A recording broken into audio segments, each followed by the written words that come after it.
आणि यानंतर आपण पाहणार आहोत राज्यातल्या आणि देशभरातल्या बातम्या वेगवान स्वरूपात 25 मिनिटात 50 बातम्या।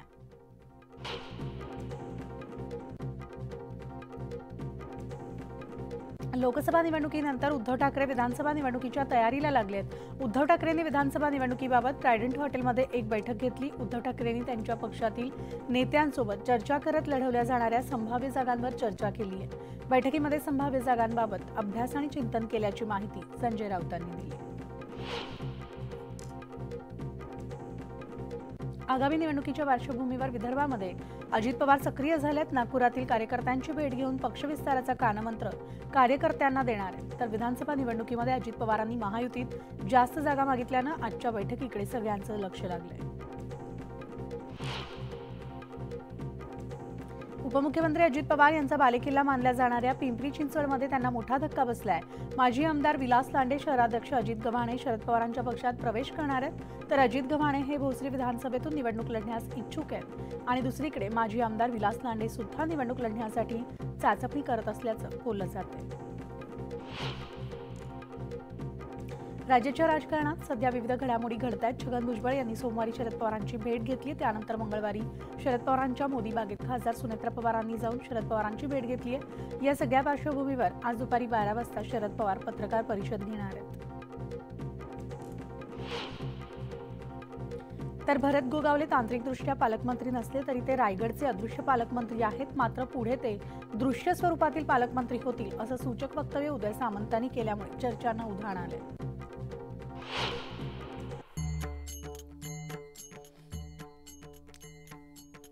आषाढी एकादशीच्या निमित्तानं पहाटे मुख्यमंत्री एकनाथ शिंदे यांच्या हस्ते विठ्ठलाची सपत्नीक शासकीय महापूजा पार पडली। राज्यामध्ये भरपूर पाऊस पडू देत, माझा बळीराजा सुखी राहू देत, समाधानी राहू देत असं साकडं मुख्यमंत्र्यांनी विठ्ठलाच्या चरणी घातले। मुख्यमंत्री एकनाथ शिंदेंच्या हस्ते विठ्ठल रखुमाईची शासकीय पूजा पार पडली असून यावेळी त्यांनी सलग तिसऱ्यांदा महापूजा करण्याचा मान मिळाल्यानं पांडुरंगाचे आभार मानले। पांडुरंगाच्या आशीर्वादानं सरकार चांगलं काम करत असून प्रत्येक घटक सुखी समाधानी व्हावा हेच मागणं विठ्ठलाकडे मागितल्याचं त्यांनी म्हटलंय। मुख्यमंत्री एकनाथ शिंदे यांच्या हस्ते झालेल्या महापूजेनंतर पांडुरंगाचं गोजिरस सावळं रूप समोर आलं। थेट गाभाऱ्यामधून विठ्ठलाचं दर्शन घेता येणार आहे। गुलाबी आणि हिरव्या रंगातील वस्त्र, गळ्यामध्ये फुलांची माळ, भाई गोपीचंदन टिळा असं हे विठुरायाचं मनमोहक रूप पाहण्याची आस आज सगळ्यांच्या मनी आहे।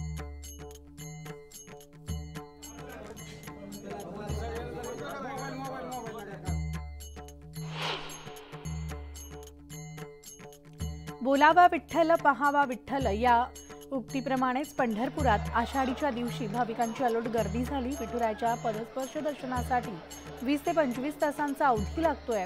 विठुरायाच्या पायाचं दर्शन घेण्यासाठी भाविक 8 ते 10 तासांपासून रांगेत उभे।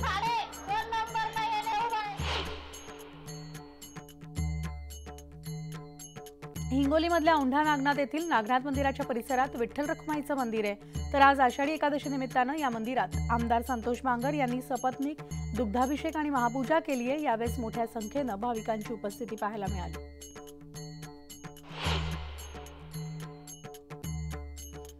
आषाढी निमित्तानं पंढरपूर भाविकांनी गजबजून गेले। लाखो भाविक पंढरपुरात दाखल झालेत। तर या दरम्यान मंदिर परिसर, चंद्रभागा काठ या सगळ्याच ठिकाणी भाविकांची मांदियाळी पाहायला मिळते।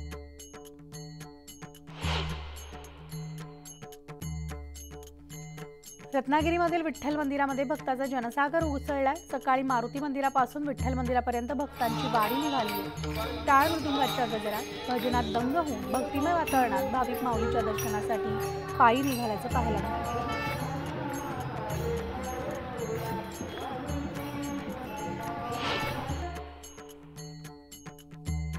अकोल्यामधील 30 वर्ष जुन्या श्री विठ्ठल रुक्मिणीच्या मंदिरात आषाढी एकादशी निमित्तानं पहाटे महापूजा संपन्न झाली। अखंड हरिनाम सप्ताह मंडळाचे सेवाधिकारी शर्मा दाम्पत्याच्या हस्ते पूजा करण्यात आली। विठुरायाच्या दर्शनाला भाविकांची प्रचंड गर्दी या ठिकाणी होती।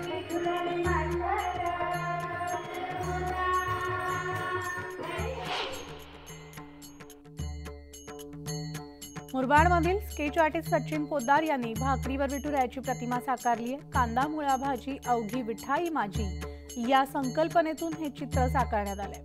पांडुरंग पावसात भिजू नये म्हणून चिमुकल्यांनी पांडुरंगाच्या डोक्यावर छत्री पकडली असा प्रसंग या चित्रातून दाखवण्यात आलाय।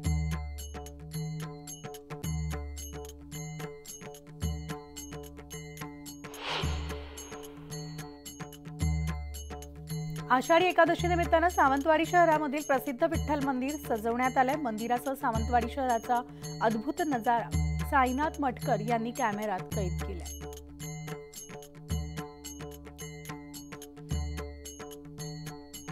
देवगड तालुक्यामधल्या गव्हाणे गावचे चित्रकार अक्षय मेस्त्री यांनी एकादशी निमित्तानं तांदळावर विठ्ठलाची कलाकृती साकारली आहे। तांदळावर विठ्ठल साकारत त्यांनी विठ्ठलाची चरणी सेवा अर्पण केली आहे।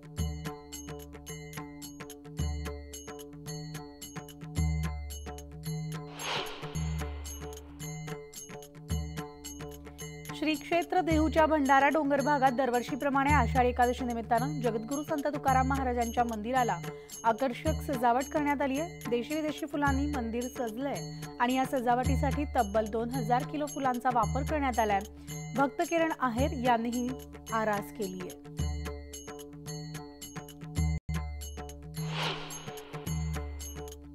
आषाढी एकादशी निमित्तानं मुंबईमधल्या वडाळ्याच्या विठ्ठल मंदिरात पहाटेपासूनच विठ्ठल भक्तांची गर्दी पाहायला मिळतेय, तर मंदिरात आकर्षक सजावट करण्यात आली आहे।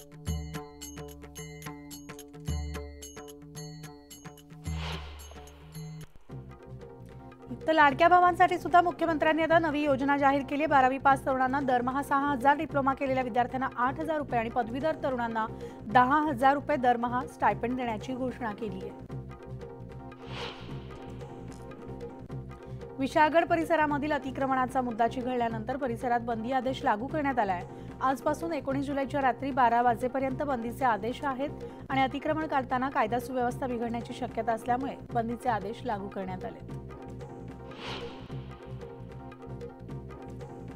शिर्डीमधल्या साई मंदिरात 3 दिवस गुरुपौर्णिमेचा उत्सव पार पडणार आहे। 20 जुलैपासून 22 जुलैपर्यंत गुरुपौर्णिमेच्या उत्सवाचं आयोजन करण्यात आले। यावेळेस राज्यभरातून 40 पायी पालख्या शिर्डीत येणार आहेत। लाखो भाविकांना दर्शनाचा लाभ घेता यावा यासाठी 21 जुलै रोजी साई मंदिर भाविकांसाठी रात्रभर खुलं राहणार आहे।